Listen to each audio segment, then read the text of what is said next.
Richard, could you distinguish between systematic theology and biblical theology, and why is biblical theology so important? Yeah, it's good to start there because despite the fact that we try to make that really clear in the video, it's not altogether clear to people many times. What is the difference between biblical theology and systematic theology?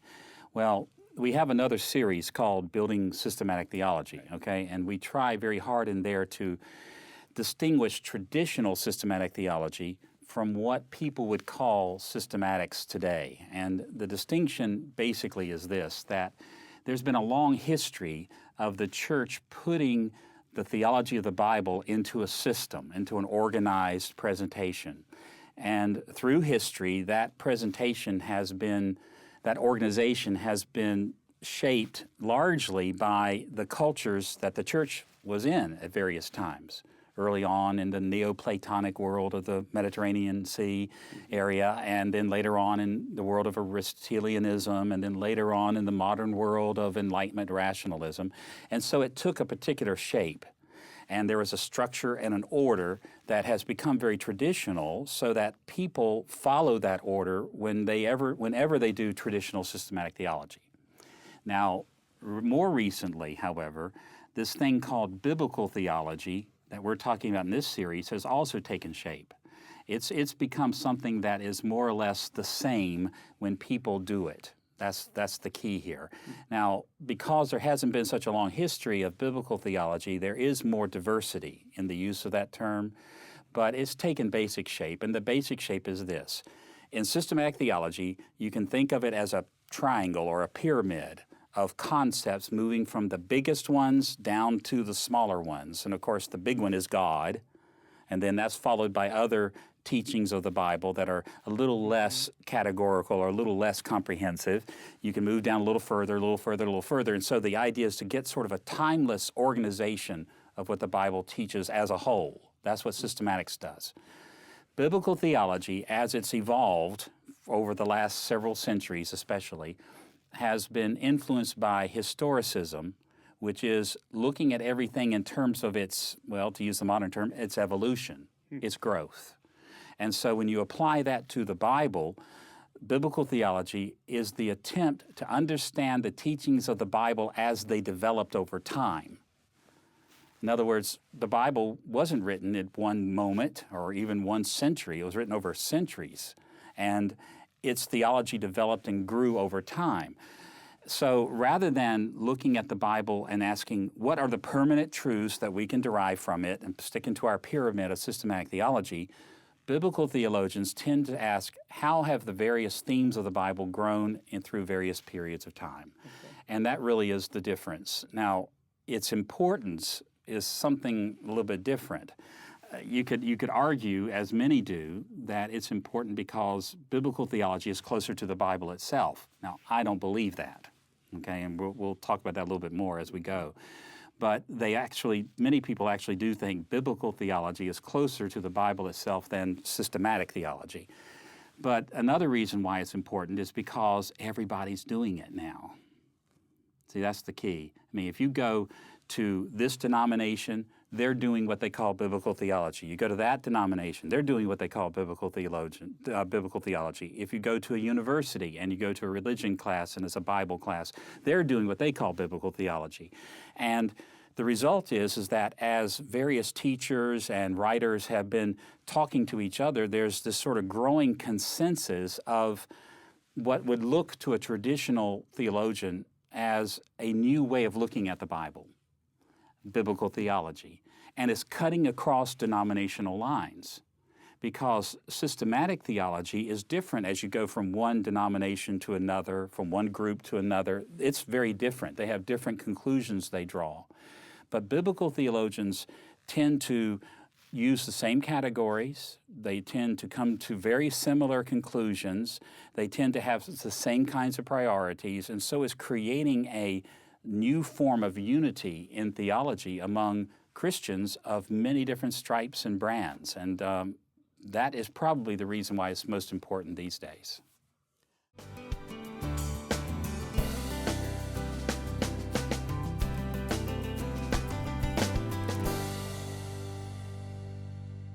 So which is more important, biblical or systematic theology? If I were answering the way everybody else answers, I'd say biblical theology, obviously, not systematic theology. And do you know why they say that? It's because when they think systematic theology, they think of things like it's scholastic, meaning it's from Aristotle, or they think it's old, or it's rationalistic. And so it's taking the Bible, they would say, systematics is, and jamming it into categories that are foreign to it. They're Hellenistic categories and things like that. But then they also would say that biblical theology is true to the Bible. Now, if you believe that's true, if you believe that systematics is somehow one step removed from from the Bible itself, and that biblical theology is in between, then obviously biblical theology is more important. Because the goal is to make your theology biblical in that sense, okay? So if it really is closer to the Bible of necessity, then you want to say it's more important. But I personally don't believe that. In fact, I've been sort of a lone voice in this, fighting hard to say, no, this is not true. Biblical theology and systematic theology are, as it were, both connected to the Bible if they're good. And sometimes they're good and sometimes they're bad. I mean, they can both represent the Bible and they can both misrepresent the Bible. And then I see these two as interacting as equals. Rather than thinking that one is more important than the other, I see them as equals, and the question of importance then is related to what are you trying to do in your particular project? What's your goal? And sometimes biblical theology will be more important to a particular goal that you have in mind, and sometimes systematic theology will be more important for another goal that you may have. And I just think it's important to come to the point that we no longer, as has often been done, give people the impression they have to choose between these two and give priority to one over the other. I don't think it's necessary, and in fact, I think it's very harmful to do that.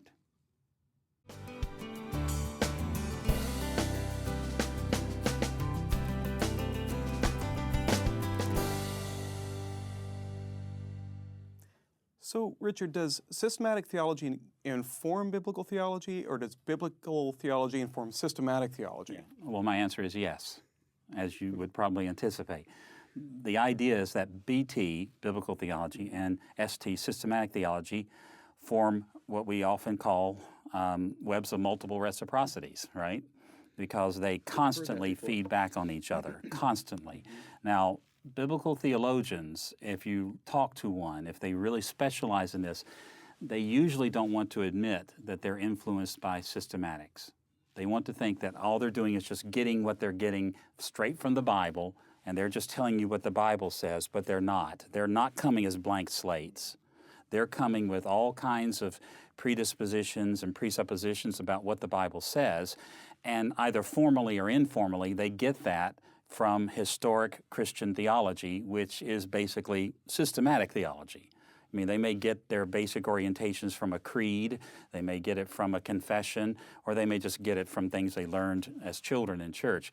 But they're going to be coming to biblical theology with information that shapes biblical theology. I mean, a great example is biblical theology, just like systematic theology, tends to think that the most important concept in the Bible is God. Now, where do you get that idea? You certainly don't get that straight from the Bible. You get that from the history of Christian theology through the millennia, especially Neoplatonism and Aristotelianism, that emphasize that if to understand anything else, you've got to understand the top of the pyramid, which is God. And so, as we learned in that series on systematics, that becomes the crucial thing. Now, in biblical theology, what they say is the acts of God, God in history, that is the most critical thing to be known. Not what people do, not what donkeys do, not what plants do, but what God does in history in the Bible. And just the priority given to God is itself a demonstration that systematics is influencing biblical theology. I mean, there's just no question that that's true. But it flips around the other way too. Systematics has always been influenced by the Bible. I mean, it's not as if systematicians, Aquinas or any others that you might name in the long history of systematic theology, have been ignorant of the Bible. They know that the Bible has a development. They know that it talks about things, and those things are talked about again and again and again, and that the Bible's faith evolved over time. They knew that. And so when they talked about the Bible in systematic theology, they were in effect doing biblical theology. And so they were allowing that to influence, even at its height, systematics. Okay, even at its most rational and abstract forms, it was still being influenced by the developments of theology in the Bible. So it's not that one informs the other and the other is simply receiving things. It's that both are always influencing each other, as are a million other things that we're not even mentioning here. And again, that's a little bit, to put that out there is a little bit different than the way most people talk about this subject. I have to keep saying this because in most Christian circles, evangelical Christian circles today, if somebody uses the phrase biblical theology, you're supposed to sit there and sort of take a deep breath and say, oh, we're doing something now that's very special and very different from what anyone has ever done before. Especially if you hear them tagging on the front or the back of everything they say, the redemptive historical significance of. If they say the redemptive historical significance of, then they think that somehow they're doing biblical theology and they're doing it in a way that no one has ever done this before. And it's just simply not true. Everyone has known that the Bible is historical, that it talks about redemptive history. Even the most abstract of systematicians have known that, and they have used the Bible with that knowledge in their systematic theology. And so the give and take is extremely important for this main reason, because many times people who do biblical theology today maybe are not quite as self-conscious as they ought to be about traditional Christian beliefs. And so they end up going haywire often to this heresy or that heresy, thinking that they're just doing what the Bible does. But in reality, what they're doing is just poor evaluation of what the Bible does or says, because they're not as conscious of systematic theology, traditional systematics, as they should be. And so it's important to keep that reciprocity in mind all the time, all the time.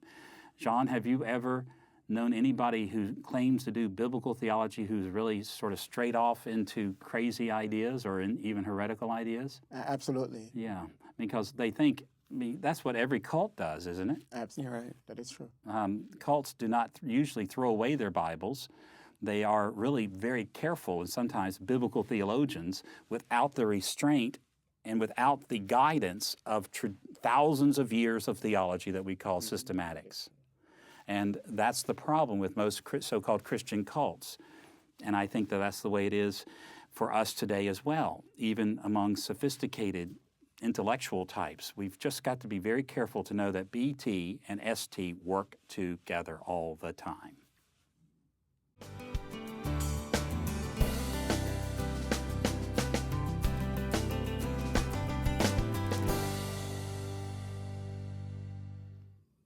Now, Richard, lots of people say that biblical theologians reflect both the content and priorities. Do they really do that? Yeah, the content and the priorities of the Bible? Yeah, that's a great question, because they'll say that, but the reality is that it's very hard to figure out what the priorities and the content of the Bible actually are. Okay? I mean, because they're different in different parts of the Bible. This is the problem. Now, often what happens is that talk, that kind of rhetoric, comes from the fact that biblical theologians are convinced that the Bible emphasizes God in history, God acting in history, that this is the centerpiece of the Bible. We'll talk about that more as we go through the lesson. But if you believe that that's true of the Bible, well, then biblical theology does emphasize that priority. Now, in contrast with systematics, which emphasizes God sort of abstract, God in himself, God as Trinity, God as one, those kinds of things, okay? So that's way up there. So that contrast is often set between systematics and biblical theology, and that the priorities of the Bible are God acting in history, and so biblical theologians think they're emphasizing the priorities of the Bible. But here's the problem. What parts of the Bible talk the most about God acting in history? Rob, what parts of the Bible do that? The whole Bible. Well, that's what a biblical theologian would say, but I don't think that's really true, is it? I mean, would you say that's true of Proverbs?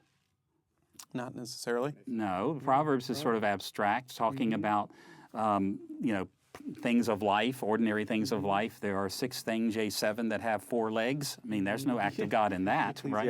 Ecclesiastes, another. This has always been the problem with biblical theology, and it is that they tend to operate with a canon within the canon.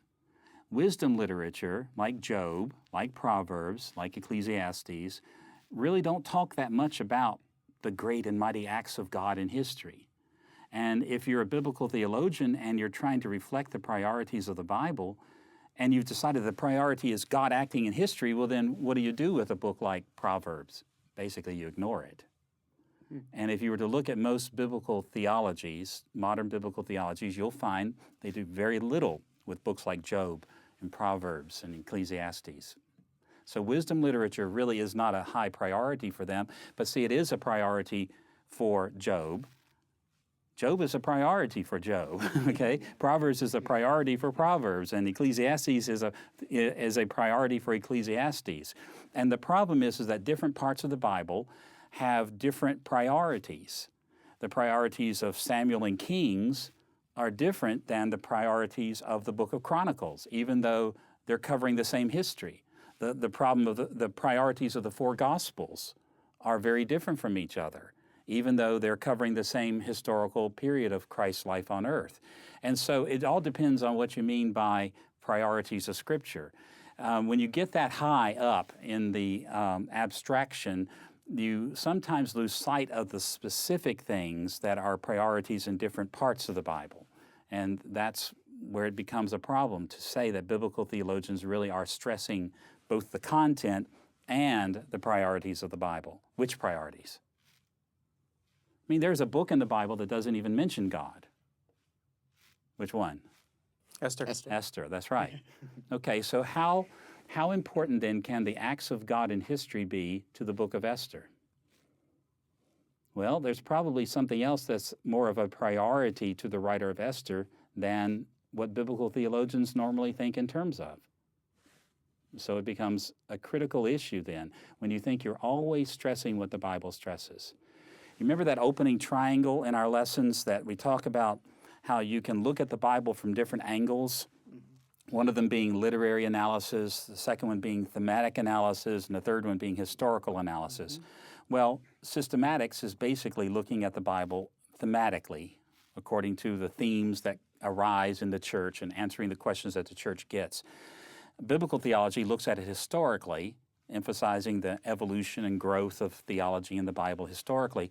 But that's not the only way to look at it. There's another way to look at it, which is what I've been basically doing for the last few moments, and that is this literary perspective, asking what is the priority of each book? What's the focus of each piece of the Bible in its literary presentation? And when you do that, it messes up anybody else who's saying, I know exactly what the priority of the whole Bible is, because the Bible has different priorities as it addresses different situations.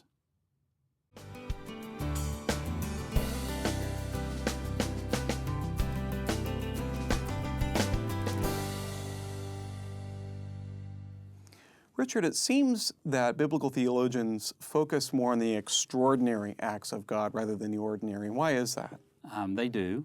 They focus on what they often call the mighty acts of God, and or the great and mighty acts of God sometimes, and that means things that are more extraordinary, miraculous, in fact. Things like the crossing of the Red Sea, that's classic for a biblical theologian, or the fall of Jerusalem. That would be another huge, miraculous kind of event. The reason they do that, the cynical answer is because those are the more exciting parts of the Bible. How's that? And I guess in some ways you could say, and I think it's fair to say, that those times when God intervenes dramatically into history in the Bible are more decisive, or they have more powerful ramifications for the direction of history and that sort of thing. Normally, that I know it's sort of funny to talk about extraordinary things as being anything normal, but normally extraordinary acts of God in the Bible are highlighted because they have so much impact so much obvious impact. I mean, there's nothing probably that impacts the Bible more than the Exodus from Egypt. Okay, that whole conglomeration of events, including the crossing of the Red Sea, it's so big that it's never forgotten. And when you think about the New Testament, then you can think maybe of Jesus and what he did, and that is so big it can't be forgotten. If you can't understand anything without a footnote to it, at least. And so you can sort of understand why they do that. But when you stress the extraordinary acts of God in the Bible to the neglect of the ordinary, then they tend to sort of float in the air. They tend to become sort of objects in and of themselves, sort of floating without any connection to real life. And the Bible doesn't do that. The Bible connects these big events to real people's ordinary lives. And sometimes biblical theology is impoverished because it doesn't stress also the ordinary daily lives of people, because God was active in their lives too. I mean, if you think about the Gospels, for example, does it just talk about the big things that Jesus did, like his death and his resurrection? Of course not. He walked. That's right. He walked around, he talked to people, he touched people, and people reacted this way and that way. Those are part of the gospel message too. And so biblical theologians do make a mistake if they utterly ignore the more ordinary things of the Bible.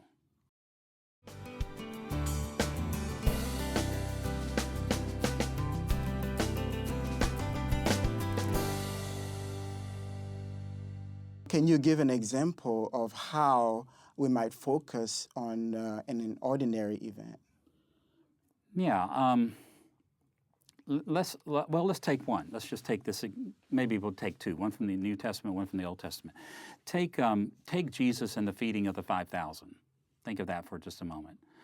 You know, what a biblical theologian would tend to do is to talk about the 5 loaves and 2 fish that are multiplied to feed 5,000 people.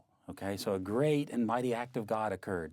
Then they'll draw all kinds of theological conclusions from that God can feed the billions of people in the world spiritual food and things like that. Okay, and that Jesus was the great Messiah and things like that. But it's not very careful in the sense that one of the critical pieces of that story of the feeding of the 5,000 is what might be called more ordinary.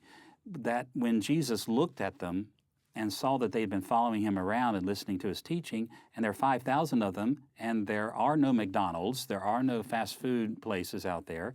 They're hungry, they've been with him for days, and he notices the crowd, and as the text says, he had pity on them. He had compassion toward them. Now, that's no great and mighty act of God that Jesus had compassion on hungry people who had been following him around, but it's critical to the significance of the entire event. Yeah. Now, see, that's very ordinary, and if you're not concerned about the ordinary and you just want the big things, then you're going to skip right over that, as if that has nothing to do with it. And unfortunately, this is one of the dangers in terms of preaching for biblical theologians. Preaching based on biblical theology is always going to the big events and always discounting the smaller, human, ordinary elements of things. I'll give you another example, would be maybe the killing of Goliath by David. Okay, so a biblical theologian looks at that event and he says, oh, isn't this great? Little David kills big Goliath, and David is the son of the ancestor of Jesus, and so this is a foreshadowing of what Jesus will do one day when he kills the great devil giant and those kinds of things, okay? Which is all wonderful and true, okay? But they usually don't focus very much on that very poignant scene when David is given Saul's armor and he tries to put it on, and it's bulky and big, and he just says, forget this, and then he says that line, I'm going to go in the power of Yahweh, in the power of the Lord, rather than in the power of Saul and his armor, okay? Well, why is that? Why don't we focus on that? Well, it's pretty ordinary. I mean, it's just a young boy trying to put on a man's armor. Didn't fit. That's right, didn't fit, okay? So no big deal, right? Yeah. Let's get to the real important stuff, and that is that the little boy killed the big giant. And actually, that scene in the book of Samuel is so very important because it is the memorable and in some ways, even laughable scene of this little boy trying to put on this big, huge armor, and Saul actually thinking that this will help him out. And sets up the big contrast between Saul and David. Saul is one who trusted in his armor, and David is one who trusted in Yahweh. And so you don't want to ignore those kinds of things. Yeah. You don't want to ignore the fact that Esther was told that if she did not rise to the occasion and take a step out for the people of God, that it wasn't as if God's people would be destroyed, it's just that God would get somebody else. Okay, you don't want to ignore those kinds of ordinary events. And so I guess we have to admit that biblical theologians can't say everything in the Bible. And so if you're going to have to choose and you're going to write a book about the theology of the Bible, you're going to talk about the big events. But when we preach and when we teach based on biblical theology, we never want to allow the extraordinary events of the Bible to so overshadow the smaller events, because that's where real people live. Where do you live your life, Sean? In the great mighty acts of God or in the ordinary acts of God? Not in this present world. That's right. In this present world where things are very ordinary. Absolutely. We change diapers. That's right. Wash clothes, get up and eat and things like that. See, that's where real people live. And so teaching and preaching the Bible has to be reconnected from that abstract great mighty act of God down to real life. And that's why the Bible does it itself.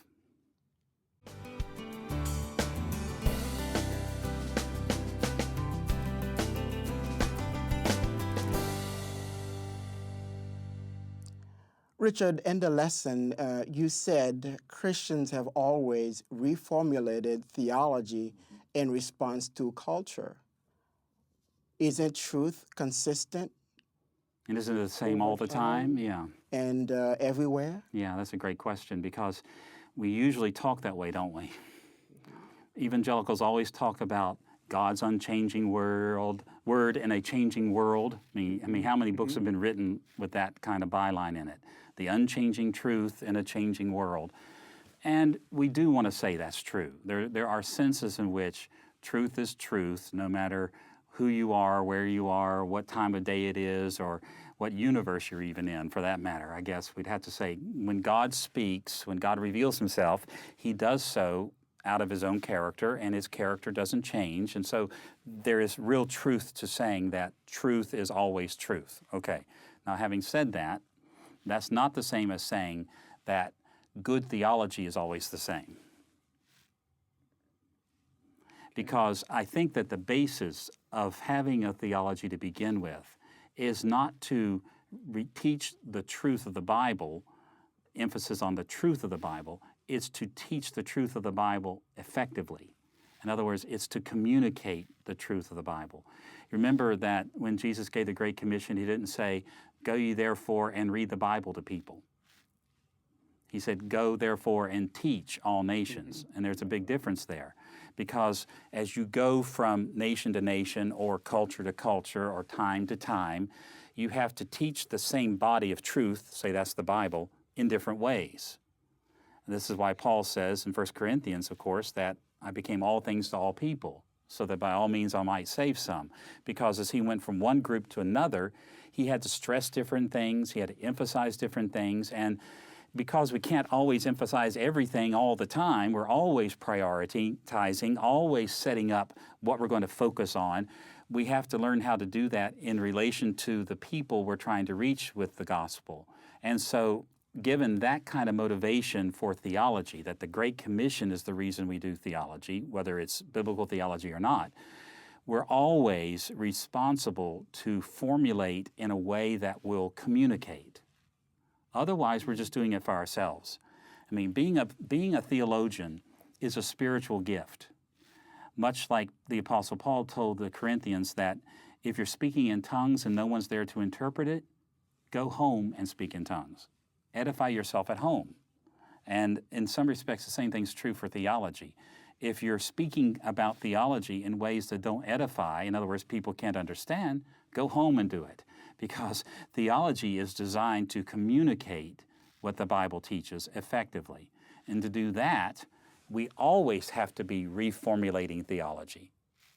Because the priorities, the effects of sin, the the issues that people face, the needs that they have, they're changing constantly throughout history, and they are different in different parts of the world at every single time.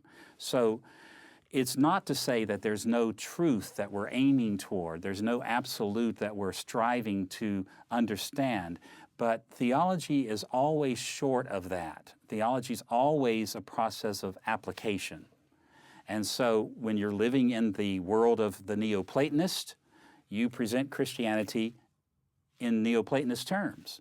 That's what they understand, that's what they like, that's how sin has arisen in their lives, so you're answering their questions, much like Paul did when he was in Athens quoting Greek poets. He didn't say, now this isn't quite true because I'm quoting a Greek poet. No, he quoted the Greek poets in 1728 of Acts, and he did that openly because he was trying to address their needs. But when he talked to Jewish communities, he's quoting the Bible all the time and referring to prophecies as they understood them and all those kinds of things. So it's just a matter of emphasis, a matter of priorities, it's a matter of taking into account where people are. That's the sense in which we always reformulate. And you remember that the issue for biblical theology is that it arose to prominence in the modern world after the Enlightenment, because one of the key principles of the Enlightenment was the best way to understand anything, including religion, is to understand it in terms of historical development. And it's not as if that were a brand new idea, but for a Neoplatonist, for example, that historical development is really not all that important. What's most important is the abstract. So when you're speaking to a world where historical development is the central issue, philosophically, culturally, when you're living in a world of Darwin or you're living in a world of archaeology and those kinds of things, of course, to speak to that world, you have to speak about the way the Bible developed too.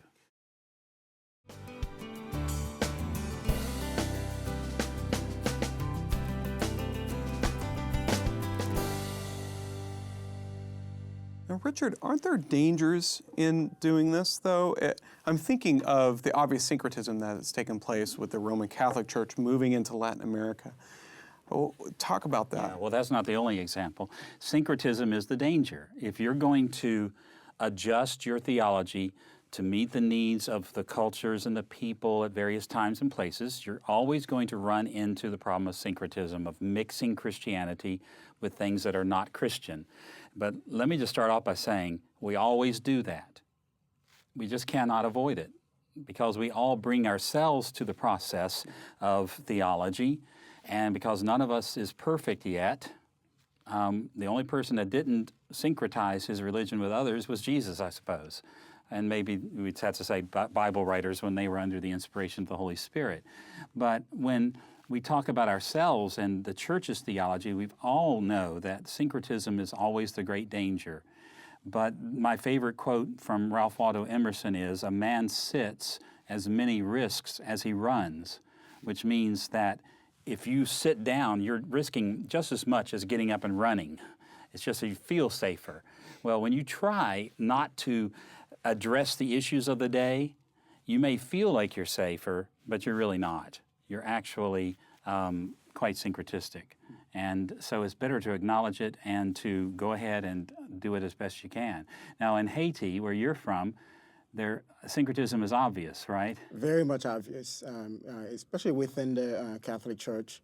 There is a lot, for example, you have saints that are the patron saint of a city, and during the festivities, all of that is brought in together with all the voodoo ceremonies and different things like that goes on. So you have a lot of, and the people, the people, they are, I would say, nominal Catholics, but at the same time they are celebrating the saints. So during the Mass, they still are doing. It sort of gets mixed in with the magic and that sort of thing. Absolutely, there's now, a lot of that. You know, it's easy for us as Protestants to point the finger at Catholics and say they're doing that, but do the Protestants in Haiti do this? They do as well. I mean, if nothing else, they're at least becoming syncretistic with American values. Absolutely. Yes. because it's the Protestants that are down there doing their thing, American Protestants, and so they become like us, singing the songs we sing and having the values we have and things like that. I just think we have to admit that that's the case. Other cultures mix their religion with things like magic and things. We, as North American Protestants, tend to mix ours with the golden arches, meaning free enterprise, individualism, money is important, those kinds of things, which is just as syncretistic. But biblical theology was attempting to make the Bible's theology relevant to a world that was moving in the direction of historicism. See, that's the key. And that's why it grew so fast, that's why it's become so important, and it's also why it has been able to provide new insights. And yes, is it somewhat syncretistic? Well, of course, all theology is, but still at the same time, the reason for theology is to communicate according to the ways people think, where they are, and when they are. And so I think we just have to admit that that's the case.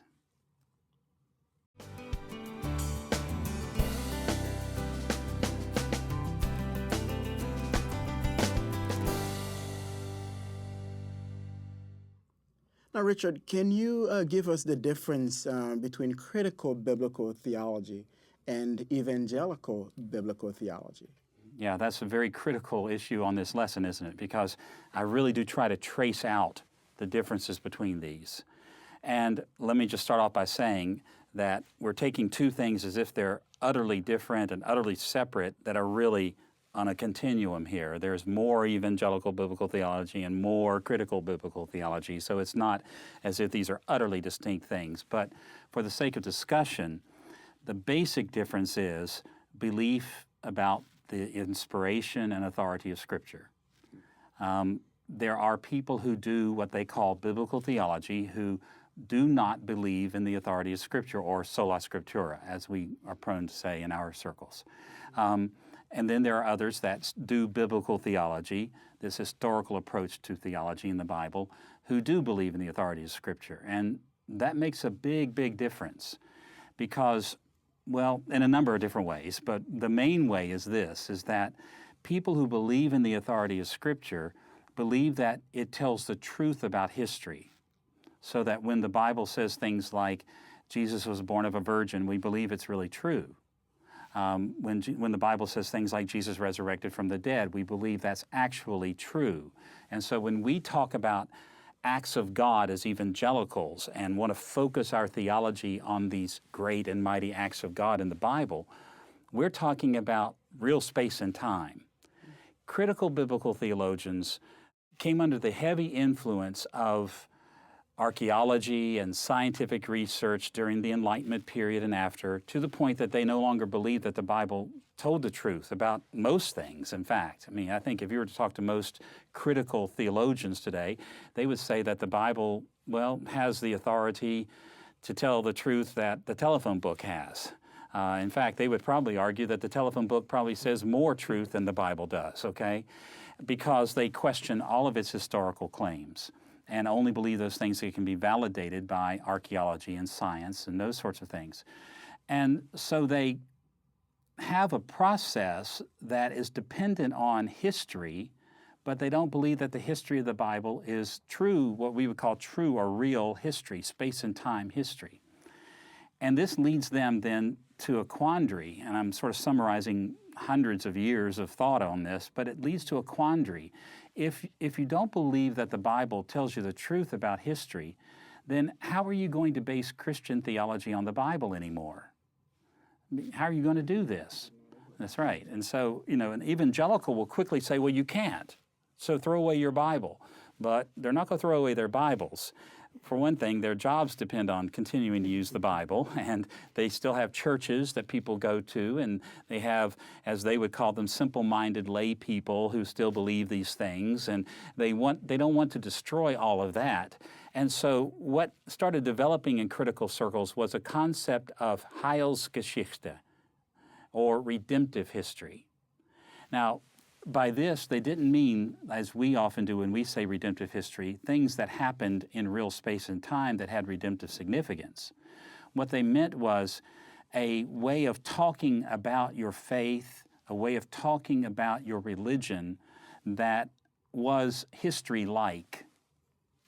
It was sort of a expression of ancient people's religious feelings. So, for example, the crossing of the Red Sea. There are different theories among critical scholars, but one theory is that what actually happened at the Red Sea was a group of about 70 slaves made it across a body of water near the Dead Sea on rafts. And then the Egyptian army followed them on their own rafts, but a storm came and destroyed the Egyptian army. And so now these simple-minded ancient people developed the story into God opened up the waters for us, we walked through on dry land, then he destroyed the Egyptians, and it gets bigger and bigger and bigger as they tell the story over and over and over again. And this becomes their salvation history, which is not so much a reference to real events, but a reference to their feelings and their religious sentiments. And those sentiments then become the resource of biblical theology when you're in critical circles.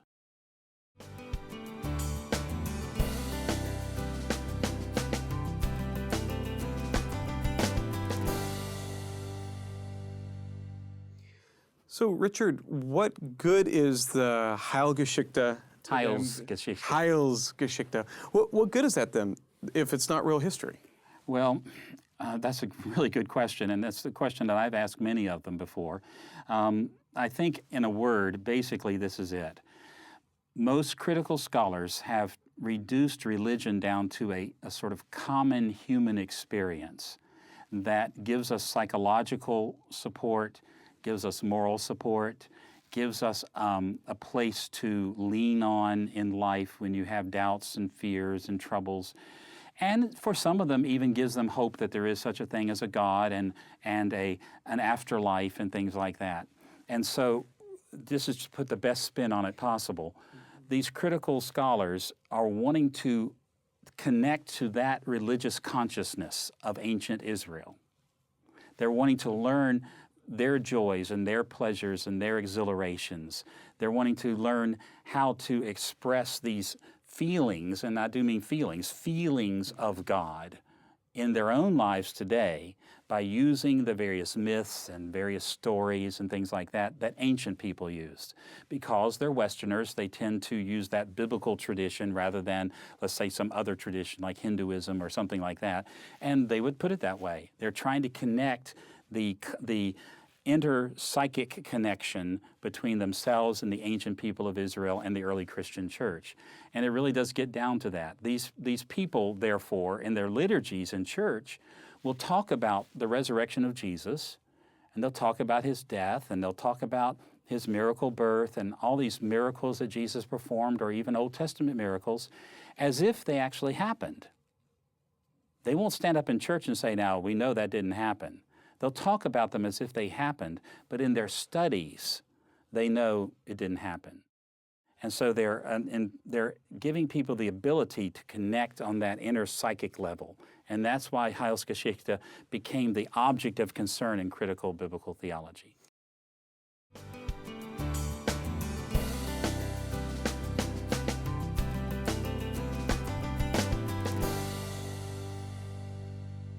Well, the question is obvious then. Why is it so important that the Bible is giving us an actual history?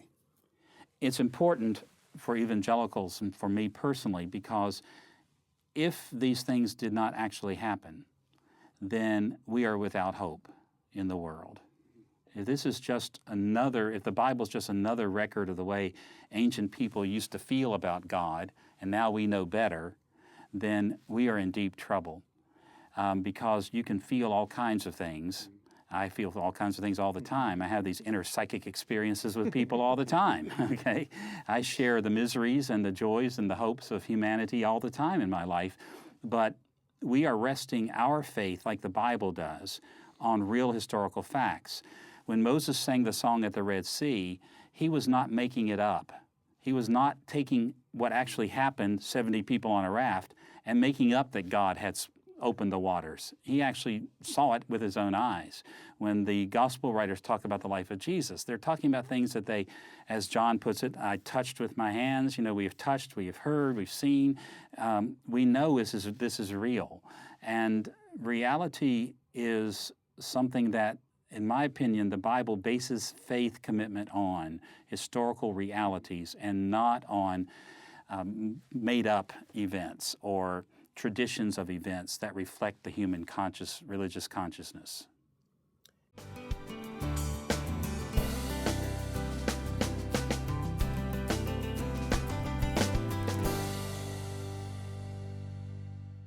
And Richard, how do we substantiate the fact that these are actual truths and facts, and that we can prove, and this is not something that we just believe, it's just a matter of faith? Yeah. How do we make that known to the critical biblical scholar? Well, evangelical scholars do that all the time. They argue whether or not there's archaeological evidence for the Bible. We try to convince people that there have been many situations where they have discounted the Bible's record, but time has proven that it actually did happen the way the Bible says. Of course, now, there are many things in the Bible that you could never prove. Okay, I mean, how could we ever prove, apart from the Bible, that the water opened up rather than a group of 70 people on a raft? You can't do that. Nobody took a video of it or anything like that. But there are plenty of other things that scientific people have discredited in the history of biblical interpretation that have proven to be true later on as more research came in. And as those things happened, then the credibility of the Bible's witness overall, including those things that you could not really validate, like miraculous things, axe heads floating on water, things like that, they become more credible as the more ordinary things are validated, the more ordinary historical claims. Because you get the very strong sense then that Bible writers would not have been basing their theology on made-up things. This is not Alice in Wonderland. This is real history. And the more that the verifiable things of the Bible story can be validated by legitimate means, by empirical means, then the better we are at then helping people understand that even the miraculous is true. But it does take a work of the Holy Spirit. Absolutely. Right. Okay, and that's where it comes down to, because people will believe anything except the Bible to keep from having to reckon with God. That's true. Now, I've seen that so many times, it's unbelievable, that they'll believe the most ridiculous explanations, the most elaborate and complex explanations of things in biblical studies to avoid having to deal with the God of the universe face to face. And that reality keeps them sometimes from even accepting the most obvious kinds of empirical data that we can bring to bear on these issues.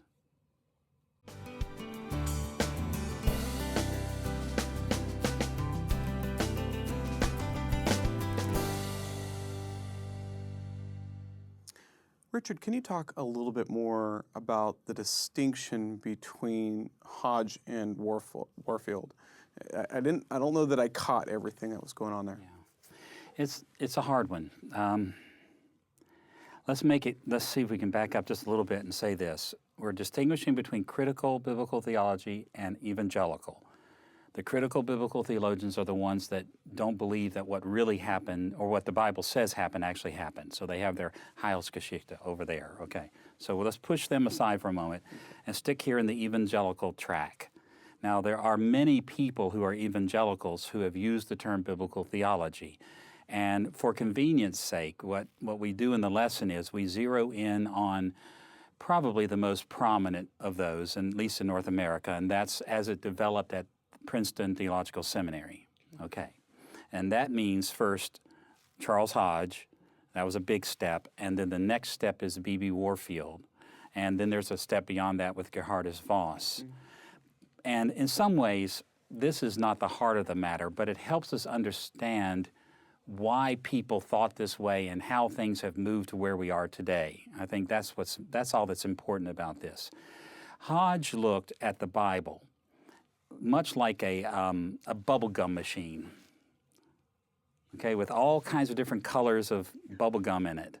and little balls of bubble gum, and that the task of a systematic theologian was to empty out the bubble gum machine and take all the yellow bubble gum and put them in the yellow box, and take all the blue ones and put them in the blue box, and the green ones and the orange ones, and put them in all these different parts of a box that had compartments in it.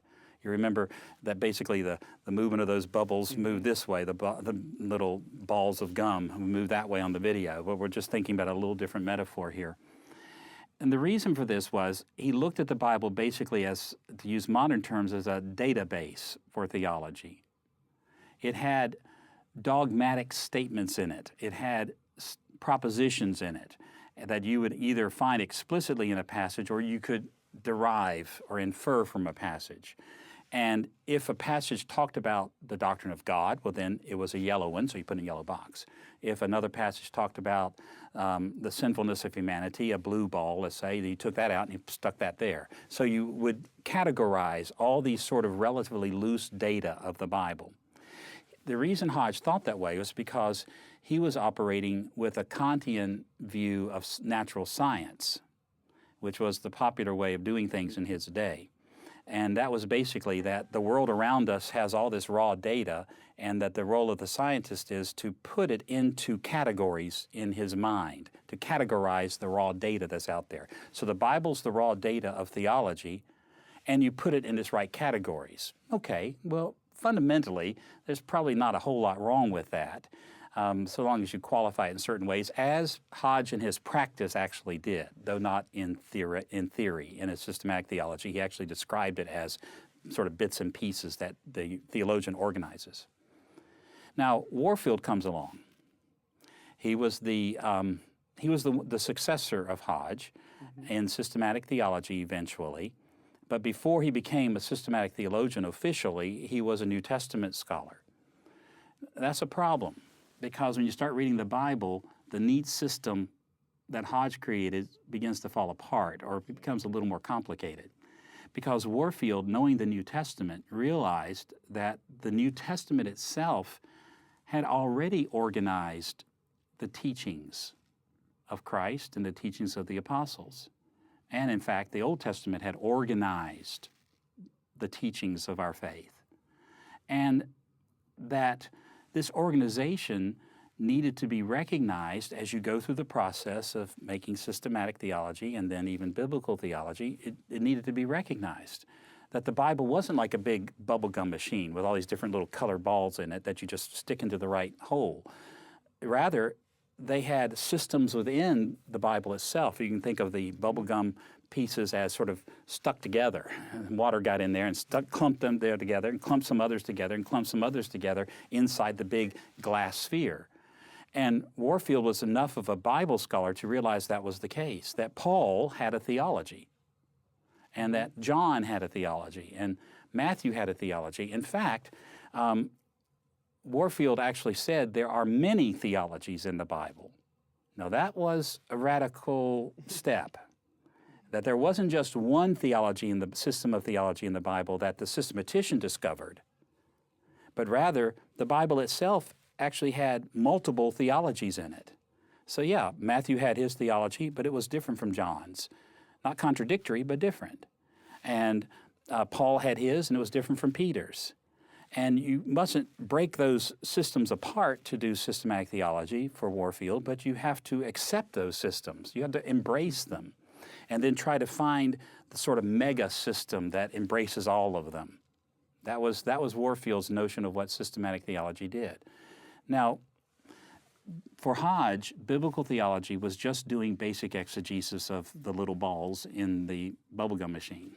That's all it was. Figure out what the passage says. Now you take that dogmatic statement and stick it into the right hole.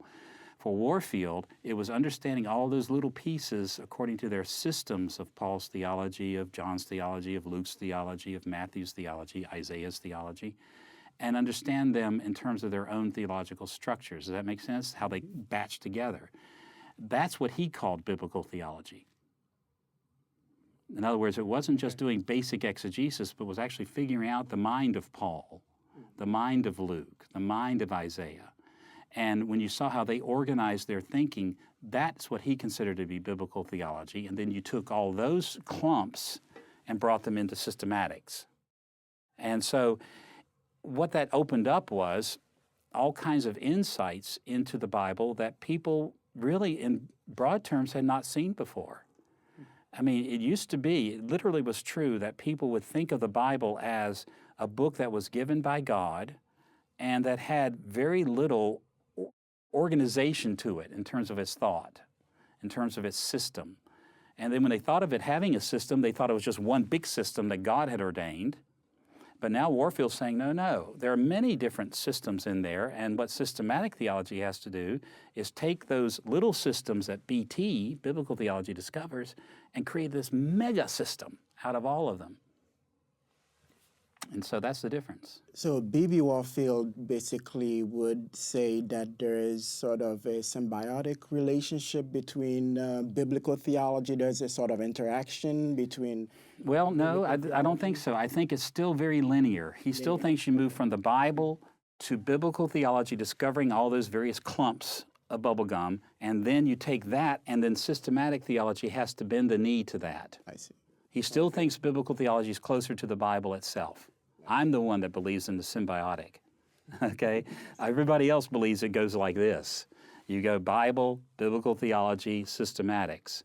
And I'm the one that says no to that. I hate to say that because I'm about the only one that says that. But I think the key here is just that Warfield thought it was already organized at this stage of biblical theology. And that became very crucial to the difference. And it just opened up vistas of new insight that people hadn't had before. So rather than trying to coordinate everything that Moses said with what Isaiah said, people began to say, well, what did Isaiah say? What was his theology? What's his distinctive characteristic? What did he emphasize? What did he give priority to? What was his vocabulary? If you think about it just in terms of vocabulary, this is a good way to think about it, though it's more complex than this. The old model of Charles Hodge would be this. We find a vocabulary word, a theological term in the Bible, and it sits there like one little separate piece of bubble gum, and I've got my categories over here in systematic theology, and I'm going to take it and stick it in there, okay, like the word justification, right? There's a passage that says somebody's justified, so okay, it goes into the category of justification. Now what Warfield said was that little ball has been organized in certain ways by Bible writers into a whole theology. And I think all of us know that James used the word justified differently than Paul did. Okay, so James has got his theology over here using the word justified in one way. Paul has his theology for, it's a little more complex than this, but let's just say simply in this way, okay? And so Warfield says now what systematic theology has to do is deal with both of those. Okay, so that as you move toward a systematic doctrine of justification, it's got to include what Paul said and what James said. Now, in theory, that sounds very nice, very simple. But unfortunately, systematic theology has a life of its own, that for centuries, different Christian traditions have defined words like justification in particular ways. And they have not always embraced all the variety of the Bible's use. And then the rub comes.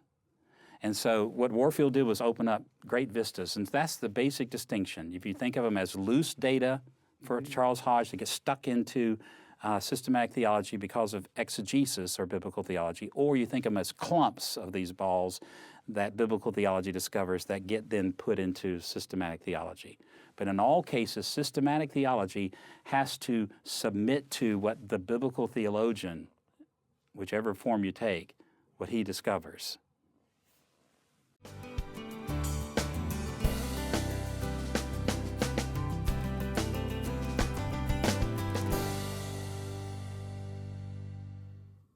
Okay, now I do understand the difference between Hodge and Warfield. Can you talk a little bit more about Voss and his perspectives? Yeah, and I think, let me just say this, that it's important to understand why I talk about Voss. Voss was the first person in the North American scene ever to hold an official chair of biblical theology at Princeton. But it had grown so much because of the work of Warfield that it actually wanted to become its own department. It never quite became its own department, but he was actually the chair of biblical theology. This is what Warfield was, okay? Oh, pardon me, this is what Voss was.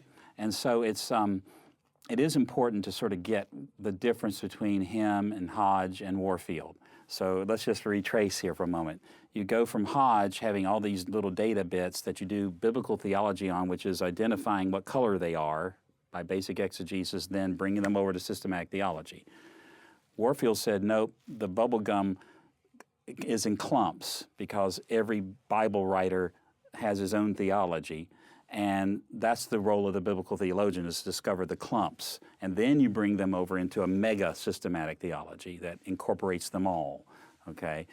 Well, Voss was not satisfied to say that there are many theologies in the Bible. He wanted to ask the question, what unifies all of those different theologies? He didn't deny that there were different kinds of theological systems in the Bible. I mean, who could possibly do that? How could you deny that the system of theology for Paul is not contradictory, but different from James, or better, Paul from Isaiah, or the writer of Chronicles? I mean, obviously there are differences there, though they're not, again, contradictory in an evangelical point of view. But Voss was concerned to say, is there something that unifies all of these? Is there something that makes them cohere together? Is there a mega system in the Bible itself, in other words? Is there something underneath all of this variety that biblical theology is discovering that can bring a unity to it in biblical theology, so that biblical theology more or less would be able to discuss the whole Bible in a unit? And his answer was, yes, there is. And his answer was this, basically. There is a thread, a golden thread, that runs through every single theological system of the Bible, from Moses in Genesis all the way through to John in Revelation. And this is the thread: redemptive history. Now, that should, on the one side, you sort of go, okay, yeah, I can see that. The Bible is about history, so you can think of those bubblegum, clumps of bubblegum that B.B. Warfield discovered, various systems of the Bible and theology in the Bible, and think of them as it were, attached to a string and surrounding a string, so that this long string called history, redemptive history, has these clumps of theology around it. But what was unifying them all is that string of history. And so history started becoming the focus.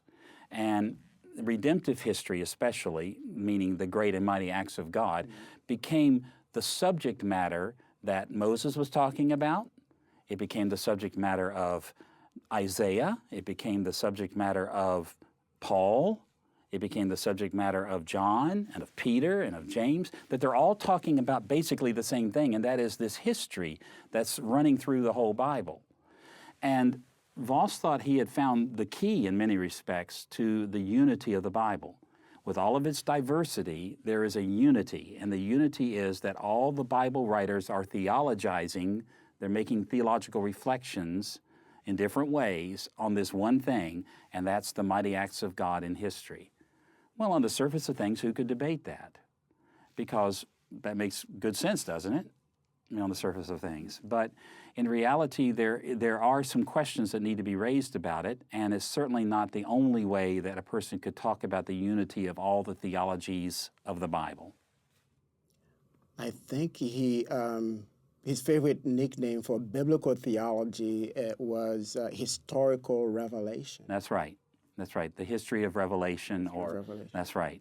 And in fact, John Murray refused to use, or often refused to use, the word biblical theology and wanted to call it theology of redemptive history, because it's not particularly biblical. It's a slice of the Bible. It's a way of looking at the Bible, which is what we'll argue as we go through these lessons.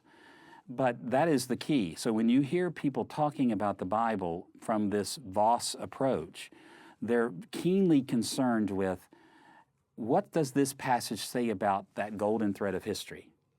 What does that passage say about that golden thread of history? And if you don't take your people, let's say you're preaching this way, if you don't take them to redemptive history, if you don't take them to some big event that occurred in biblical history, then you're not doing your job.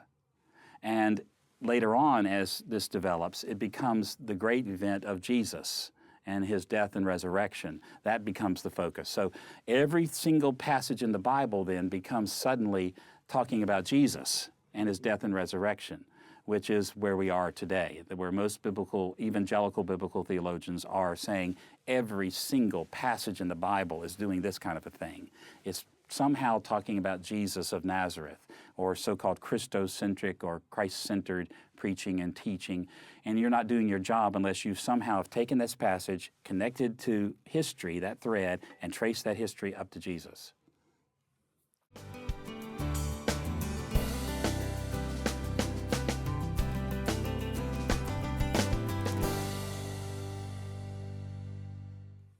Now that sounds great and wonderful, and I does sound probably great and would do that in the pulpit, but what am I missing if that is my primary focus?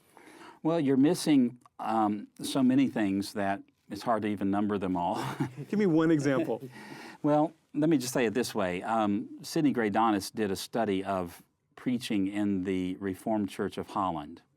And part of what he did in that study is called Sola Scriptura. This is actually a dissertation of his many, many years, decades ago. One of the things he did was he compared the style of preaching, one being moralism and the other being redemptive historical. Now, you understand when I say redemptive historical, it means doing this passage talks about the thread and takes you to Jesus. And one of the things he noticed in all of that preaching and teaching was that it was highly objectified. The preaching and teaching reaches its zenith when you are talking about an object. The object is redemption in Christ. And so your practical application of the sermon was think more about Jesus. Okay, think more about Jesus.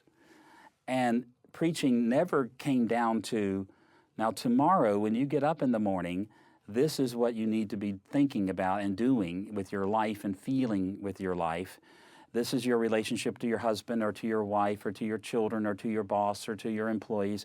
None of that was ever preached about because that was considered moralism.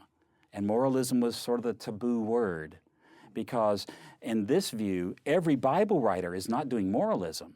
Every Bible writer is talking about the thread of redemptive history and tracing it up to Jesus, and that's what preachers ought to do. Talk about objective history and bring it up to Jesus, and you're finished. Well, the result, of course, was that you had lots of people going, wow, that's a very interesting passage, and I never knew that Jesus was there before, now I do, and going home and not knowing what to do about it. We do have things like that going on even in our circles today they substitute the word gospel often for Christ in that system, that every passage must be brought to the Christian gospel or to Christ as the Savior, that kind of thing, which is fine. It is a part of what we do when we preach. But it's not all that we do. We haven't reached the zenith. And the problem is that often that kind of Christocentric or gospel-centric preaching is so objective that it becomes abstract for people's lives. It doesn't touch where they actually are. Now, I think that when we look at the New Testament especially, but it's even in the Old Testament, when you see how they often, and they are talking about redemptive history, but what they do with that is they talk about, what you're supposed to do tomorrow morning, how you're supposed to tie your shoes, whether or not you're supposed to work, Raise your children. how you're supposed to raise your children, okay? How you're supposed to be compassionate to people. These are very practical or daily things that you find in the epistles of the apostles. And that seems to me to be the big thing that we miss if we take this redemptive historical center and reduce the Bible down to that string, even if you take it up to the end of the string, Jesus. And there's another thing that's very interesting about this approach. It's interesting that when you run, you go from these clumps of bubble gum on the string, okay, and you go from the clump to the string, all right, we're talking about something that God did, and this somehow anticipates Jesus up here. But oddly enough, in most preaching, it's only talking about the first coming of Jesus. It's very seldom that you hear people talk about the second coming of Jesus and the implications of it for that. And they certainly don't talk much about the in-between time, which is the more practical side of this. What do we do in between the first coming of Jesus and the second coming of Jesus? And so I think a lot is missed in preaching and teaching when you have this as your exclusive approach, as great as the insight was, because there is a sense in which all of the Bible is about this progressive revelation of God, this evolving revelation of God, this developing revelation of God that climaxes in Jesus. Not just his first coming, however, his second coming too. And so when we do this, I think we have to be very careful not to take an approach and treat it as the approach.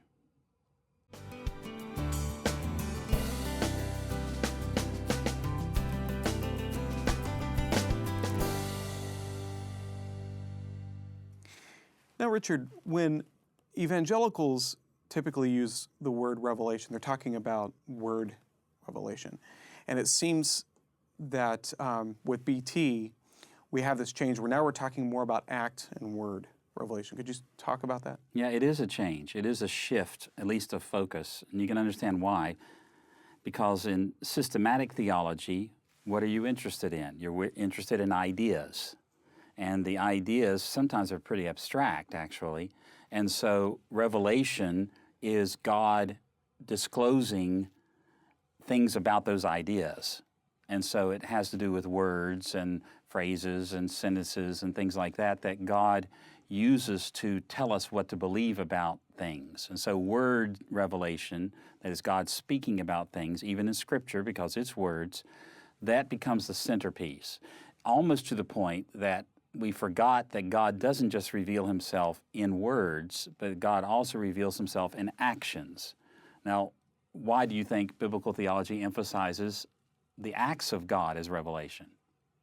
Because it's focused on history. Because it's focused on history, exactly. Okay? So if you're concerned, if you agree with Voss that the thread that runs through the whole Bible is history, redemptive history, then God doesn't just disclose himself in words, he discloses himself in actions. And I think it's fair to use the human analogy. I mean, how do we know each other? Well, we will ask questions of each other. We'll say, where are you from? And you'll respond with a word or sentence or something like that. What do you do? We talk about things, and so we learn about each other. You self-disclose in language. But if a person is asked the question, are you a nice person? And the person responds, yes, I'm a nice person, all right? No, that's a word, just self-disclosure. But if the person then does something that's not nice, we might wonder whether or not the words were true. And why would we do that? Because the action of the person, as we even say often, speaks louder than the words. So the action of the person is also self-disclosing. And that's the way it is with God too. God doesn't just reveal his mind to us, but he also reveals himself to us by acting. And when you look at words in the New Testament and in the Old Testament, like galah in the Old Testament, that means reveal, it often does not speak about God talking about things or Bible writers talking about things or writing about things, but rather God disclosing himself by doing something. We gave an example in the lesson itself that when God reveals himself to the nations, he does so by destroying them, basically. Okay? He doesn't stand up there and say, I am God, and some verbal declaration. Instead, he demonstrates what it means to be God by doing something. And that is very critical in biblical theology. The act revelation and the word revelation. Those two go together in evangelical biblical theology. I see. So as an example, you would say the act of creation, God creating the world, would be an example of God revealing himself through action, mm-hmm. And then the description, the biblical description that follows would be God revealing himself in word. Yes, that would be exactly the kind of distinction we want to make. Now, there are other levels that we could go at that. For example, in Genesis 1 itself, it actually says that God said certain things at that time back then about the creation that he had made. Do you remember what he said?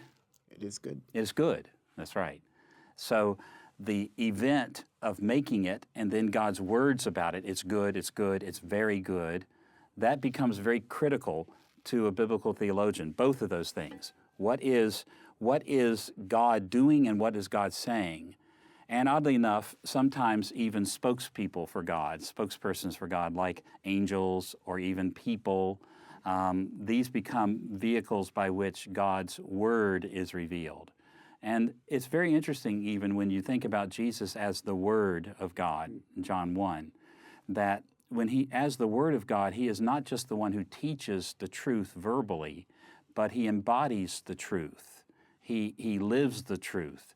He acts in ways that reveal what God is like. Jesus didn't say, if you have learned my lessons, you have learned about the Father. What did he say? If you have seen me, you have seen the Father, which has to do with much bigger picture than just his teachings. And so when you look at a gospel like Matthew, where he is constantly juxtaposing Jesus' teaching with the miracles that Jesus did, one, back and forth, back and forth, back and forth, he is operating with this idea that the revelation of God in Christ is both word revelation and act revelation.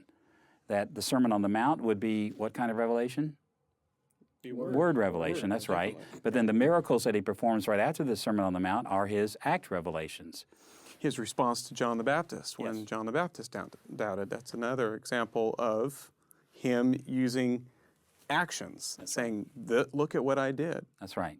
Take a look at what I've done. That's disclosure also. And so these two have to go together, and the conjunction of these two is what biblical theologians emphasize. It's not as if this is brand new, because this is something that was known forever among Christians, but it's the emphasis on the pairing of these that becomes so central to biblical theology. They're not just interested in learning abstract truths about God. They want to know how those truths of God are, as it were, incarnated in acts of God, brought into real history. And that is central to the whole program of biblical theology.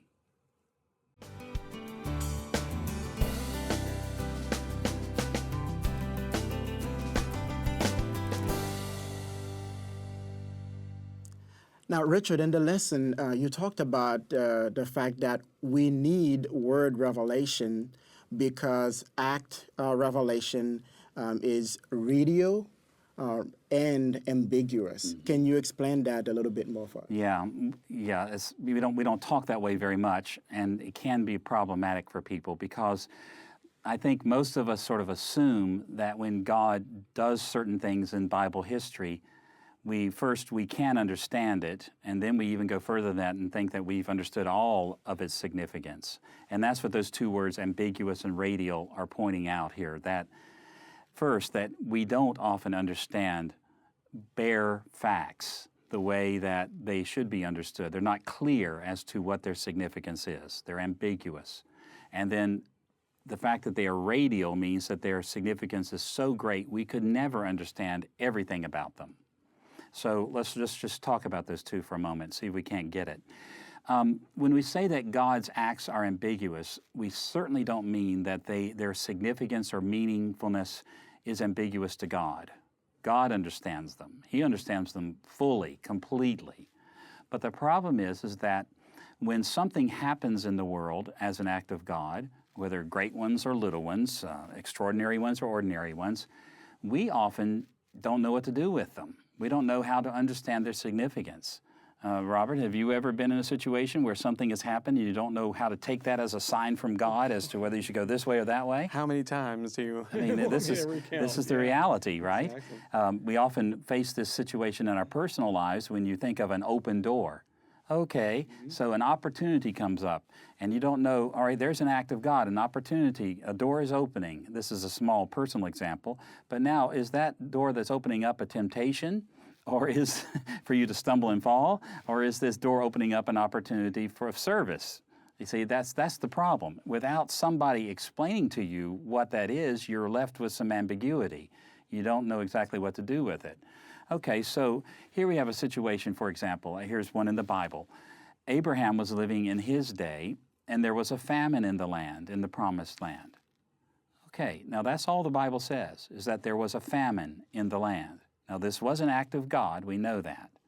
And normally in the Bible, famines are connected to judgments of God against a place. And I guess if I were pushed and really had to give an answer, I would say that probably this was a curse of God for some reason. I don't know exactly what the curse might be, but what the reason would be, but it was a curse of God. But the Bible doesn't tell us, it doesn't explain why there was a famine, what anyone had done to create this famine. It just says there was a famine.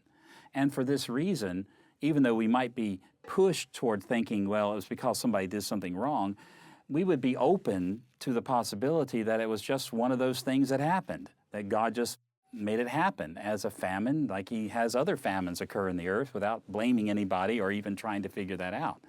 So that's what I mean when I say ambiguity. Take, for example, something that we just consider crystal clear as to its significance, the resurrection of Jesus. Now, see, you think about the resurrection of Jesus as a Christian, it's hard for us to sort of get out of our skin and think for a moment, now, wait a minute. That's an ambiguous event. If I don't have somebody telling me its significance, I don't know what its significance is. Now, as someone from Haiti, in Haiti, people rise from the dead all the time, don't they? And they do. They do indeed. And because people... Never been to Haiti. That's right. You need to go there so you can understand the ambiguity of rising from the dead. Okay? Because there were plenty of people in Jesus' day who were explaining His resurrection along those lines. Well, the guard stole the body. That was one word that tried to explain what happened. Well, He wasn't really dead. Or maybe He rose from the dead like lots of people have risen from the dead. In fact, we've heard of that Lazarus guy. He was raised from the dead by Jesus Himself. So was Lazarus' resurrection, did that prove that he was the Lord of all creation? No. So there's some ambiguity in the act itself. It's not as if the act speaks for itself, especially all the layers of theological reflection that the New Testament puts onto the resurrection of Jesus. And that's a great example because we are often so inundated and so accustomed to thinking about an act of God in the Bible in a particular way that we don't realize that without the teaching of the Bible, the word of the Bible, the word revelation, that event itself can be very ambiguous. Okay, so there's the one side of ambiguity, and there are lots of events in the Bible that are like that. Now, the other side of it is not just that events in themselves are sometimes quite ambiguous to human beings, but also that events are radial. And by that I mean it's more or less like a radio wave. Do you know why we call radio waves? It's because they are radial. They go in every direction, okay? And they're not directional signals. They go out in every direction. So they impact everything in every direction, okay? So that's more or less the way events are. When an event takes place in the world, depending on your philosophy of how events connect to each other, there's the potential of huge implications and effects on all kinds of other events in every direction imaginable. I mean, the fact that we're sitting at this table is keeping you from being home. It's keeping you from being home, and you've turned off your telephone, so you're not taking phone calls. Now, who knows what effect that may have on countless people out there in the world today. So your being here does not just affect our making this program, it affects other things as well that we don't even recognize. We give the example in the lesson of the crossing of the Red Sea and how it probably messed up the fishing industry for quite a while. Right. And how, can you imagine the psychological trauma it caused the Egyptian children whose fathers died in that event, and the wives whose husbands died in that event. I mean, there are implications and effects of events that just go in every direction imaginable. And so what we find in the word revelation of God is that the word revelation helps us narrow down what kinds of effects and what kinds of significance we're supposed to contemplate and at least take as our main concern. So when you think about the resurrection of Jesus, this made the women who came to the tomb, the empty tomb, happy. Now, how important is that? Are there other significances, or is that it? The Bible even tells us that it made them happy. They ran with joy. Is there any other significance to that event of Jesus' empty tomb, his resurrection? Well, many. Like it's a indication of God's promise to us of our resurrection, but we don't know that. That's right. Was that written on the wall? It wasn't. It was not written on the wall. Do you think that the two women that saw the empty tomb, that they thought that that was, oh man, now we know that our resurrection is secure because Jesus was resurrected? You think they think it was self-evident? No, it took some teaching and some understanding of that. Right. That's the point. So the word revelation of the New Testament is all about explaining what that event meant, what its significance meant. And as it radiates out like this, its significant moves in all these different directions, it touches this person in this way, it touches that person in that way, it moves in this direction, so that, for example, if you were an unbeliever and you learned that Jesus was resurrected from the dead, then it would have the implication for you, it had the impact on you that, my goodness, Jesus really is the judge, like he said he was. I need to repent of my sins and come to him. For the Christian whose Christian mother just died, like in Thessalonians, when people were dying unexpectedly, it had another implication, and that was, don't worry about them. They're not going to be left out of the resurrection. In fact, they'll be in front of you, because this is the way it goes. Jesus, then those who have fallen asleep, and then you. Okay? So it has all kinds of implications because it has this kind of radial significance, and we look to the revelation of God in words in the Bible to help us understand what those ambiguous and radial events actually should mean for us.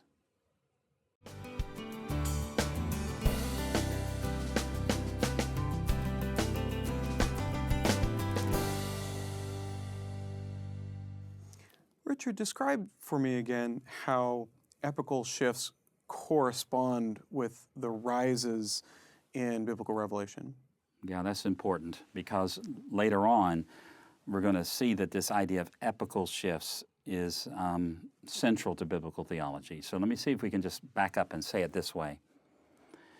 In the Bible, acts of God don't come at a constant rate. They don't come at a constant speed, so that the history of the Bible is a simple upward curve like that. It's not that way. Instead, what you find is sort of like mountain peaks and valleys. It goes up and down in different ways at different times. God is involved, and then God isn't so involved. God is involved, God isn't so involved. And the funny thing about it as you look at the Bible is that as God moves through history, he's taking history to new stages of revelation. And it's not as if you've got this stage and it's disconnected from the next, but rather you have this stage of revelation, and then there's this increase of God doing things that takes everybody involved with God or everybody involved in God's kingdom to a new level. And then things go along for a while. Then there's this huge increase of God doing things, and then it takes them all to another level. Would that be like the Exodus following a period of... That's exactly right. Okay. Exactly right. So there are these events that come along, and conglomerations of events, and then even word revelation gets wrapped in there. They increase, and that moves the whole system of Bible theology to sort of a new stage. And if you were to think about, the word epic simply means age or period of time. The older word was dispensation, and there's nothing wrong with saying that word. It's a perfectly fine word, that the Bible has different dispensations or different periods of time or different epochs. And if you were to think about it, for example, we have the period of time before sin comes into the world. Okay, so certain things are revealed by God, and it's fairly status quo until you come to, boom, sin, and then you get all these new revelations about what sin is going to do to you now, okay? And God talks about all this and all this and all this, and things go along at a pretty even pace until, boom, you get the next thing, which would probably be the call of Abraham, the choice of Israel, okay, as the special people of God. And a lot of revelation occurs. God does a lot of things in words and in actions and explains things a lot, and so you're moved to this new level where during what we often call the patriarchal age or the patriarchal period. And then as you move forward in that, you get this kind of lull, as Israel's in Egypt for several hundred years. Nothing is really happening, nothing's really being said much to them, and so the Bible kind of skips over that a little bit and summarizes it in a snapshot, and then it says, boom, all of a sudden, here's Moses. And with Moses comes new acts of God and new words of God that take Israel to a new stage. You're no longer to be slaves, now you're to be moving back into this land, taking control of it. You're now a great nation, not just tribes, but a great nation.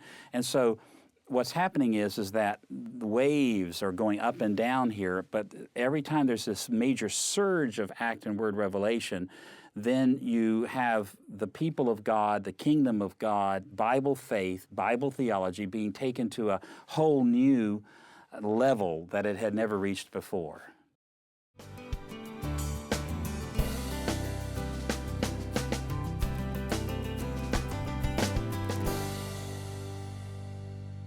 Well, how can we say Revelation rises and falls and surges when God reveals himself all the time? That's a good question, because it does sound that way, doesn't it? It sounds like we're denying that God is revealing himself all the time. And I guess we have to just make that qualification. We have to qualify first that God is always revealing himself in general revelation. Mm-hmm. So we know that everything that happens, no matter what it is a revelation of God's character, his invisible attributes, Romans 1, and his moral demands on humanity. Okay, so we know that this is true. So there is a sort of constant baseline, I guess we'd have to say, okay? We could also say that, I guess the earlier distinction we made between more extraordinary acts of God and more ordinary acts of God, that when I say there are these surges, it's concerning and concentrating on these extraordinary acts of God. But, I mean, I'm sure that in individuals' lives, when they were in Egypt, we just said that was a low point in slavery in Egypt, I'm sure that God was revealing himself to people, individuals and groups of people, of Israelites, in very dramatic way for them. This is not to say that God is inactive in individuals' lives or groups of people, but by comparison, you wouldn't want to say that a father receiving an answer to prayer in Egypt for his son who had fallen down that day and broken his leg, even if it was a miracle that occurred, that the son's leg was suddenly healed, you would want to say that's of less dramatic significance than the crossing of the Red Sea. And now how you measure significance, that's another story. I guess we'd have to say, because the Bible doesn't talk about that very much, it's probably not as important as what it does talk about. But apart from that ambiguity, we do want to say that these are the more extraordinary acts of God that occur. Boom, and it pushes things forward. We use the analogy of a tide coming into a beach. And, you know, the tide comes in and moves further and further up the beach, but it doesn't come in at an even pace. Well, it comes in as waves hit the beach. And when that wave hits the beach, it pushes things a little bit forward, and then it goes back. And then another wave comes in, it goes in a little bit further. And then the next wave comes in, it goes a little bit further. And that's more or less the analogy we're trying to bring here. When God moves his people to new periods of time where there are substantial, significant changes in the way he relates to them, the theology that they are to believe, their understandings of things, the ways they're to behave and feel about him, those new stages come with surges of divine revelation. This is one of the things that Voss emphasized in his biblical theology. And of course, as you think about it, the greatest period of time in the Bible's history when there was a low level was between the Old and New Testament. Okay, when Israel was being punished by God by removing revelation from them, by removing these kinds of things, and so nothing much was happening until here comes John the Baptist, and then here comes Jesus, and there's a sudden surge of the life and the death and the resurrection of Jesus, and now things are kicked into the new stage called the New Testament. So I just think we have to recognize that revelation has not been constant, but has moved from sort of age to age with these surges.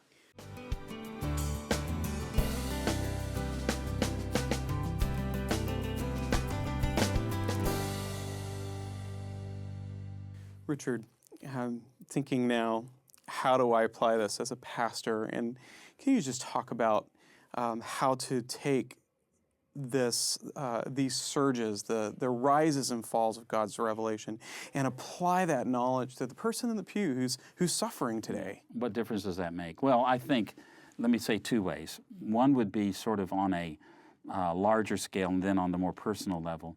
On a large scale, anytime you look at any passage in the Bible, you've got to ask the question, what period, what surge, what epoch is it talking about? Because there is an integrity to the epoch. Now, there are fuzzy edges on each side, the beginning and the end of each epoch, but as you're inside of this period of time, God is doing things in a particular way, and He's expecting particular kinds of responses. And if you're living in another age, you're not supposed to be responding exactly like people back here were responding in their age.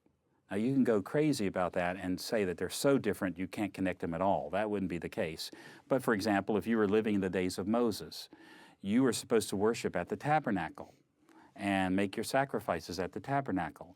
Well, now we live in a day after Moses, let's say, another period, whatever it may be. David, in between the Testaments, now in the New Testament, we're not supposed to go to a tabernacle and make sacrifices anymore. So I think that that's one practical lesson, that every time we use any Bible passage, we've got to ask, what's the system of theology that's in operation within that epoch when that passage is given to the people of God in the past, and make the right kinds of adjustments for people living in that we're ministering to today. The other thing to say, I think, on a more personal level for people is that even in our personal lives, God is not steady as she goes in speaking to us and leading us, in showing Himself to us. And there are times in our personal lives that we call them dry periods, or the dark valley of the soul, those kinds of things where you feel as if God has left. And then you have other times when you're heightened experience of God and those sorts of things. And this is the nature of relationship with God.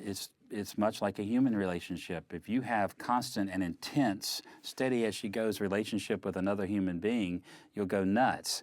Human relations have that kind of back and forth to them. Even husbands and wives and children and parents have that kind of back and forth. And that's the way it is with God and His connection, or His experience, our experiences of Him or go back and forth like that too on a very small scale. So I think that part of this surging can help people by analogy anyway to understand what's going on in their lives. There are times when God is very active and deeply involved in a person's life, and then there are more ordinary times. Sometimes people ask me this question, they say, how often should I feel an intense experience of God? And that's a good question. There's no easy answer, but I will say this. Basically, we ought to hope that we have it at least once a week. I mean, that's what going to church is all about. Exactly. Okay? That's what Sabbath is all about, is to have a day when you are in the presence of God in a way that you're not normally there. And anyone who says that they are praying when they're at work like they pray when they're in church is either not praying at work or not praying at church. It's one of the two. And if somebody says, I experience Jesus' presence with me when I'm changing diapers the way I do when I'm in a worship service, well then they don't know what the experience of Jesus is, because it is a dynamic thing. On that personal level, I do think that's a very important thing to keep on saying to people.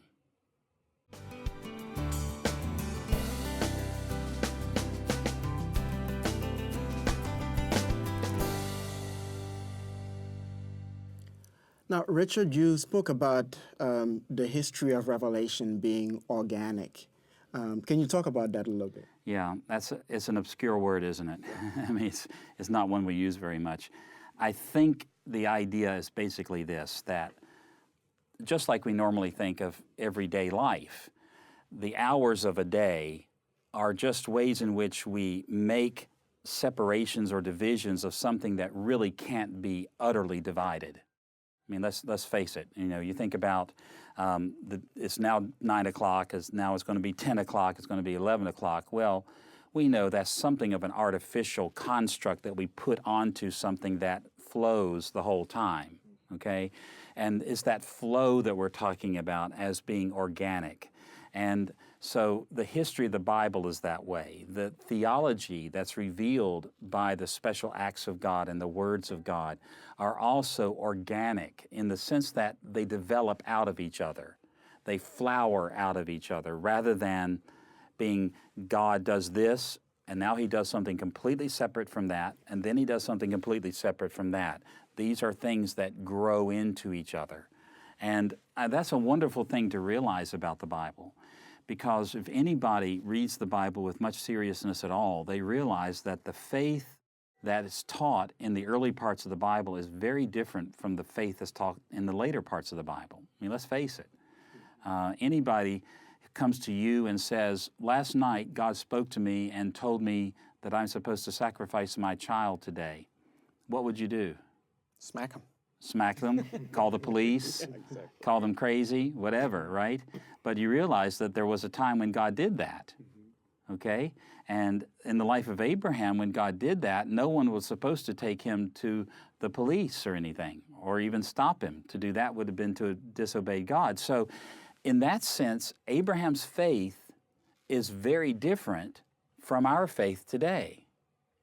If we can't recognize that, then we are not realizing just how much the Bible grew over time, how its theology grew over time, and how new revelations always had an effect on prior revelations.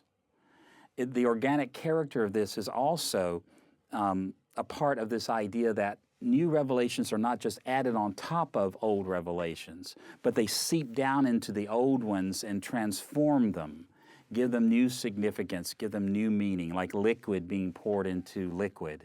And so they mix together and they grow, as it were, like a flower grows. I mean, think of your own body. You know, I think we're told that every 7 years, every cell of our body has been replaced. So does that mean that you're a completely different person? Well, in one sense, yes, but in another sense, no. You're still the same person as you were 7 years ago. Okay, so now the question is, the Bible is growing like our bodies. Is it a completely different religion early on than later on? No. Okay, it's the same religion. It's just a religion that was revealed gradually and slowly by God for a variety of reasons. One, and primarily because I think people just couldn't take very much. Okay, and God was accommodating people's ability at the time where they were in the history of the world. And so it gradually and slowly, organically develops. Now, you've known people, I'm sure, Rob, that want to throw the Bible, parts of the Bible away because it doesn't match up with their own faith. Have you seen people like that? I have, yeah. You know, there are lots of people in the world today who would just say, they use lines like, well, that's just the Old Testament. And they throw it away. They act like it's irrelevant because it's in the Old Testament. This view of Revelation is different. An organic view of the history of the Bible is different from that. It says you can't throw it away because it's earlier. But at the same time, it says you can't go back to that earlier stage as if you lived there either. Instead, you have to move forward with the Bible and see its development over time and let that organic growth come to you as well, and to realize where you are in that organic growth. It's a wonderful thing that biblical theology has done in this respect, because there are groups, even here in America, for example, who have tended to chop the Bible into separate periods of time and say that part's irrelevant because it's earlier. Now we're in the New Testament. We don't need all that Old Testament stuff. Well, biblical theology has broken lines among Christians right here, because biblical theology has seen that the Bible treats past history differently than that. It doesn't say it's irrelevant. I mean, the New Testament quotes the Old all the time, okay? And biblical theologians of all varieties and stripes of systematic theology are now able to see the relevance of earlier things in the Bible for later periods of time, like the New Testament. And that's one of the great gifts of biblical theology that we ought to be delighted to know about and delighted to explore. Because in some ways, the faith of the New Testament, that tiny little part of the Bible is about that big, it's like a black and white sketch. It has no color because it gets its color, its dynamic, from the Old Testament. And that color has got to be brought in, and it's being done that way in many different circles.